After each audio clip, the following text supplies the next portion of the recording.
Republic Bharat देख रहे हैं आप और आपके साथ मैं हूं ऋतु। संगम नगरी प्रयागराज में इस वक्त मैं मौजूद और यहाँ पर महाकुंभ की छटा हम लगातार दिखा रहे हैं और किस तरीके से खूबसूरती यहाँ पर चारों ओर फिक्री जो है फैली हुई नजर आ रही है वो हम आपको लगातार दिखा रहे हैं। कल माघ पूर्णिमा में महास्नान है और इसको लेकर के भी इंतजाम किए गए हैं। खास तौर पर मुख्यमंत्री योगी आदित्यनाथ ने यहाँ पर पैनी नजर बनाई हुई है। खास प्लान, एक्शन प्लान तैयार किया है। क्या है वो एक्शन प्लान, रिपोर्ट के जरिए दिखाते हैं।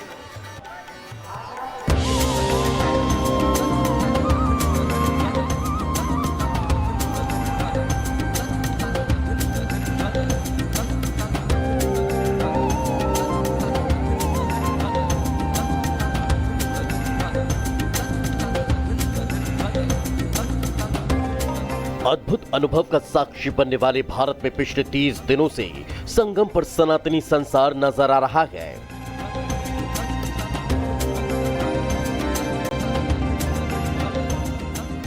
यही वजह है कि महाकुंभ में अब तक हुए महास्नान ने सारे रिकॉर्ड ध्वस्त कर दिए। न जाति का भेद है, न पंथ का भेद है, न क्षेत्र का भेद है, न भाषा का भेद है। पूरा देश आ रहा है और 29 दिन में 45 करोड़ श्रद्धालु अब तक वहां स्नान कर चुका है। आप मुझे बताओ, भारत और चीन के बाद किसी देश के पास 45 करोड़ की आबादी निवास करती है क्या?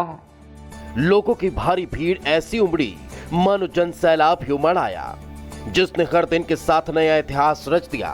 मगर कीर्तिमानों के महान पिरामिड को ध्वस्त करने सनातनियों की भारी भीड़ माघी पूर्णिमा के स्नान के लिए संगम कूच कर रही है, जो 50 करोड़ की संख्या के साथ सनातनी परचम को अखिल विश्व में फहराने को तैयार है, जिसे देखते हुए व्यवस्था भी बेहतर की जा रही है।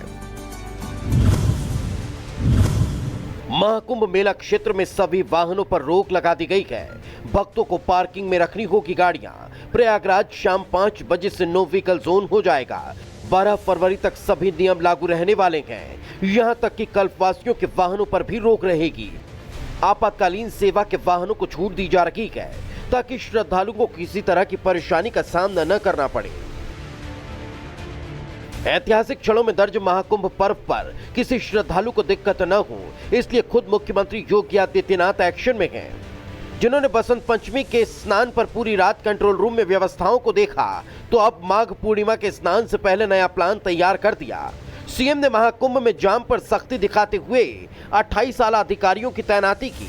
अधिकारियों को जरूरी दिशा निर्देश जारी कर दिए। क्राउड मैनेजमेंट के रूल्स को सही से लागू करने का निर्देश दिया, तो वहीं शटल बसों की संख्या बढ़ाने के लिए भी कहा है। महाकुंभ मार्ग पर ट्रैफिक न रुके, इसकी भी हिदायत दी गई है, ताकि स्नान के लिए पहुंचने वाले श्रद्धालुओं को परेशानी का सामना न करना पड़े और महाकुंभ का प्रमुख स्नान निर्विघ्न संपन्न हो सके। जहां एक तरफ नया प्लान तैयार करने के साथ साथ कुंभ नगरी में वाहनों पर ब्रेक लगाया गया, तो वहीं श्रद्धालुओं के पैदल मार्ग का भी खास प्लान तैयार कर दिया, जिसके तहत अगले आदेश तक श्रद्धालु जीटी जवाहर मार्ग से प्रवेश करेंगे और काली रैंप से होते हुए संगम अपर मार्ग पर पहुंचेंगे। वहीं संगम क्षेत्र से अक्षयवट मार्ग होते हुए लौटेंगे और त्रिवेणी मार्ग से होते हुए वापस जा सकेंगे। एक तरफ योगी सरकार प्रयाग पहुंचे सनातनियों को संभालने में लगी है, तो दूसरी तरफ मोदी सरकार महाकुंभ पहुंचने वाले श्रद्धालुओं की व्यवस्थाओं में जुटी है। ट्रेन में बढ़ती भीड़ पर रेल मंत्री अश्विनी वैष्णव की भी नजर है, जिन्होंने कहा कि महाकुंभ जाने और श्रद्धालुओं के घर आने के लिए रेलवे दिन रात काम कर रहा है। प्रयागराज महाकुंभ के अवसर पर 8 स्टेशन पे बहुत अच्छे से रेलवे का व्यवस्थित तरीके से काम चल रहा है। राज्य प्रशासन के साथ, मेला प्रशासन के साथ मिलके एकदम कोऑर्डिनेटेड वे में चल रहा है। कल प्रयागराज जंक्शन से 330 गाड़ियां निकली है और आज भी बहुत ही व्यवस्थित तरीके से चल रहा है। जैसा आपने महाकुंभ में बनते महारिकॉर्ड के बीच मोदी योगी का एक्शन प्लान, जहां कुंभ की निर्विघ्न संपन्नता को सुनिश्चित करता है, वहीं आफत में सियासत करने वालों को भी करारा जवाब देता है। Bureau report, Republic Bharat. तो देखिए, भारी जाम की जो तस्वीरें वायरल हुई थी उसके बाद यहाँ पर प्रयागराज जो प्रशासन है वो अलर्ट मोड पर लगातार कार्य कर रहा है और अब यहाँ पर वीडियो जारी करके पुलिस की तरफ से, प्रशासन की तरफ से कहा गया है कि जो जाम लगा था वो अब खुलवा दिया गया है और अब व्यवस्था यहाँ पर और भी ज्यादा सुगम कर दी गई है। क्या कुछ कहना है अधिकारियों का, आपको सुनवाते हैं। कि कहीं पे किसी ने रॉन्ग पार्किंग कर दी, उसको भी निरंतर हम क्रेन से वो गाड़ियां उठा रहे हैं और प्रभावी कार्रवाई कर रहे हैं। सोशल मीडिया के माध्यम से भी हम लोगों को बता रहे हैं कि जो कार्रवाई की जा रही है। जो लोग अफवाह फैला रहे हैं, मेरा अनुरोध है उनसे कि वो इस चीज़ में थोड़ा ध्यान दें और इस चीज़ का परहेज़ रखें कि गलत इन्फॉर्मेशन ना दी जाए। जो चैलेंजेस हमारे सामने आते हैं ट्रैफिक के, उसमें जो इनकन्वीनियंस अगर कुछ होती है तो उसको हम त्वरित गति से दूर करने का अपना पूरा प्रयास करते हैं। जहाँ जहाँ भी ऐसी स्थिति कुछ समय पे आई, उसको हमने अपना पुलिस बल को और सुदृढ़ करते हुए, हमारे हेडक्वार्टर से और पुलिस बल प्राप्त करते हुए उन सिचुएशंस को हमने जल्दी से जल्दी रिजॉल्व किया है। तो देखिए, महाकुंभ को लेकर के संगम नगरी प्रयागराज में तो भीड़ है ही, लेकिन भीड़ केवल प्रयागराज में नहीं है, वाराणसी, अयोध्या में भी कुछ ऐसा ही हाल है। तस्वीरें आपको दिखा देते हैं। आप तस्वीरें किस तरीके से नजर आ रही है वाराणसी, काशी, अयोध्या में, रामनगरी में कैसे जन सैलाब उमड़ता हुआ नजर आ रहा है। भारी संख्या में जो लोग हैं वो पहुंचे हुए हैं। महाकुंभ को लेकर प्रयागराज में भारी भीड़ तो है ही और अब जन सैलाब जो है वो प्रयागराज के अलावा वाराणसी, अयोध्या में भी देखने को मिल रहा है। बनारस के गौदौलिया में गंगा घाट पर भारी भीड़ देखने को मिल रही है और मंदिर परिसर के भीतर भी पैर रखने की जगह नहीं है। ये जानकारी फिलहाल मिल रही है और तस्वीरें भी हम आपको लगातार दिखा रहे हैं। इन 3 तस्वीरों के माध्यम से हम आपको ये दिखाने की कोशिश कर रहे हैं कि किस तरीके से जो यहाँ पर प्रयागराज संगम नगरी पहुंच रहा है वो इसके बाद काशी और फिर अयोध्या भी पहुंच रहा है।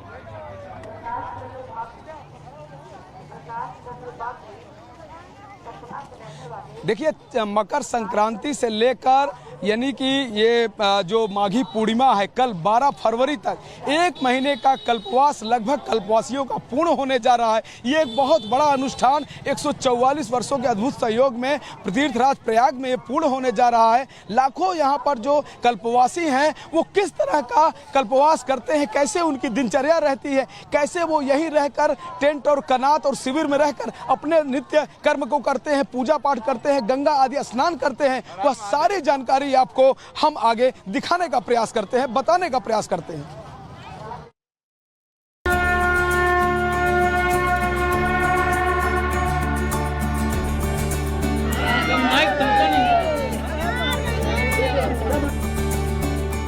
आस्था, विश्वास, सौहार्द और संस्कृतियों के मिलन का महामेला। निकट आई कल्पवासियों की विदाई बेला।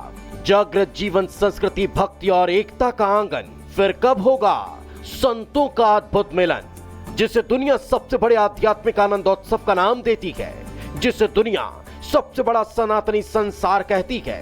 12 वर्षों बाद 13 जनवरी से शुरू हुए उस अद्भुत मेले के अवसान की बेला नजदीक आ गई है।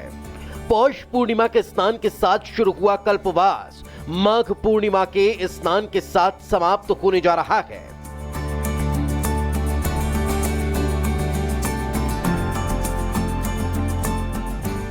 कुंभ केवल करोड़ों लोगों का एक अद्वितीय समागम नहीं, बल्कि एक आध्यात्मिक यात्रा है जो मानव अस्तित्व को आध्यात्म के गहरे सागर में उतारती है। ये यात्रा के आत्म साक्षात्कार, शुद्धिकरण और आध्यात्मिक ज्ञान के आनंद खोज की, जिसका साक्षी बनने पहले स्नान के साथ सनातनी संगम के तट पर संगत करने पहुंचे और पौष पूर्णिमा से माघ पूर्णिमा तक प्रवास भी किया। मगर अब महाकुंभ में कल्पवास का पारण होगा, माघ पूर्णिमा स्नान से समापन होगा, कथा हवन पूजन से पारण करेंगे कल्पवासी।